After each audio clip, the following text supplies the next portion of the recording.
I always found it hard to believe that Valve never used the door cutting sequence at any point in Half-Life. This built up so much tension the first time I played that the sparks from the door lit the light bulb in my brain that said, "Get out of there!" Later on, engineers in opposing force cut through doors in a similar way.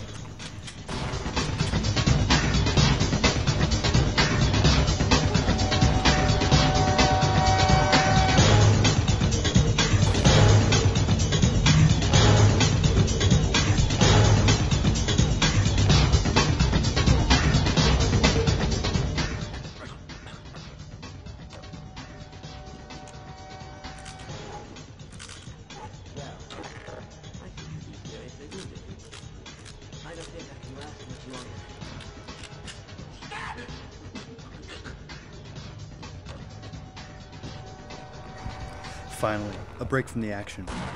Valve is excellent with their pacing here, giving the player a moment to catch their breath and watch the aliens do lunch. The color scheme here is unsettling, along with the devouring. The music is halted, and the only things we've heard so far have been some screams, munching, and grunts. I seem to recall a quote from Gabe Newell about fear. I feel like we've gotten away from genuinely scaring the player more than I'd like, and it's something we need to think about, in addition to broadening the emotional palette we can draw on. Well, maybe this is the reason why Half-Life 2 Episode 3 has been delayed so long. Who knows?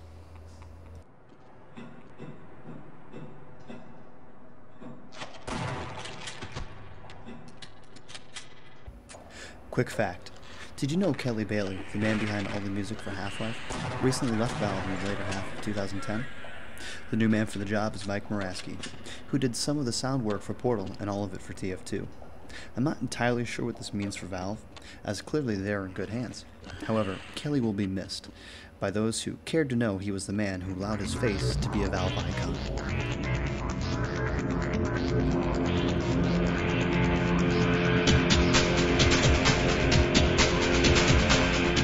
This is the first and last time you get to pit aliens versus soldiers versus yourself. It's actually the last time you really do any type of significant man shooting for the rest of the demo.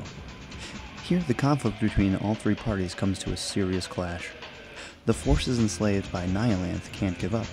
The soldiers are obligated to fight for the government, and the player is going guns blazing for survival.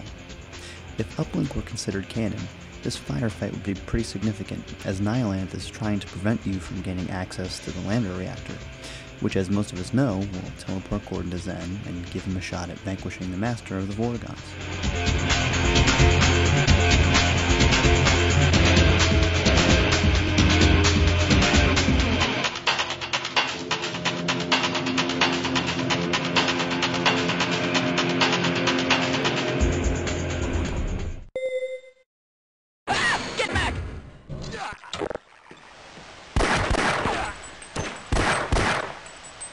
Bring it on!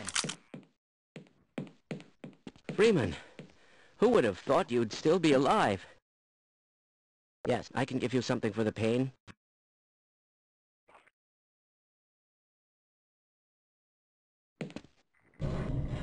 Have I been that much of a bird? All right.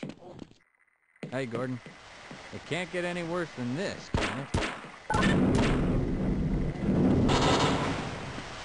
Let's get the hell out of here. Do you have any idea what's going on? Is someone there? You're going to have to leave me here, I can't see a Gordon. thing. Yeah, I'll wait here. Yeah, we might stand a bit.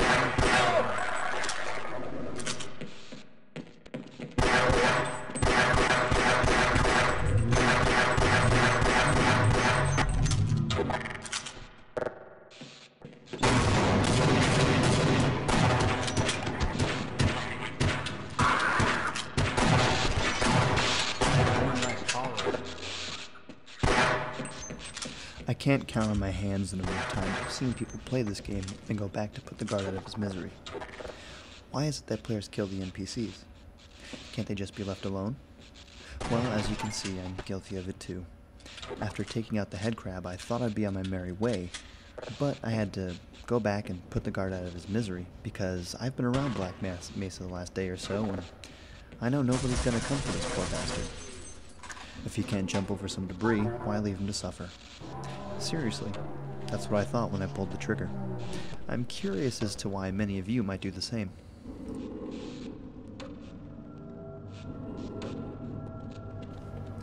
If you hear that low grunting and see the ground shaking, you know exactly what's behind that wall.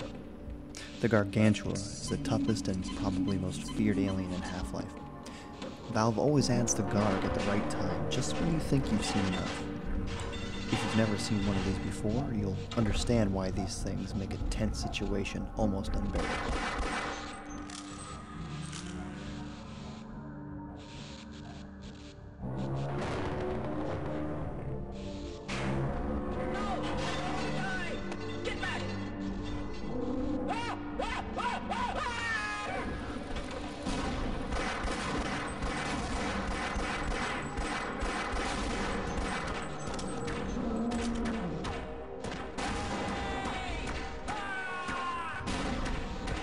There's only one thing that could take your eyes off a Gargantua in full force, and that's the G-Man.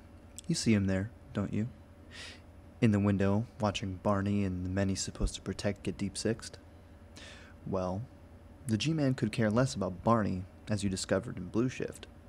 He's focusing on the player. I don't want to talk about the G-Man too much now, because this is a non-canon part of Half-Life, but I will say that this is one of the most analyzed characters to ever grace a game. I suppose the first question would be, why is he observing you at this exact moment? Well, the work you do in Half-Life 2 involves a lot of killing, and getting yourself out of implausible situations.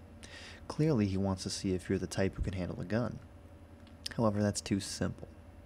Along with the prior, the G-Man has you do everything for a reason, which suits his personal goals.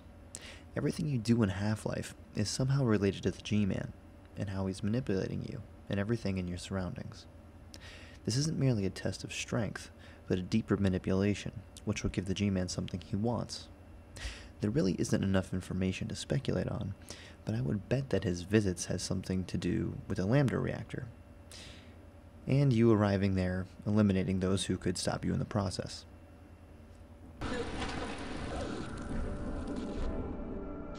No!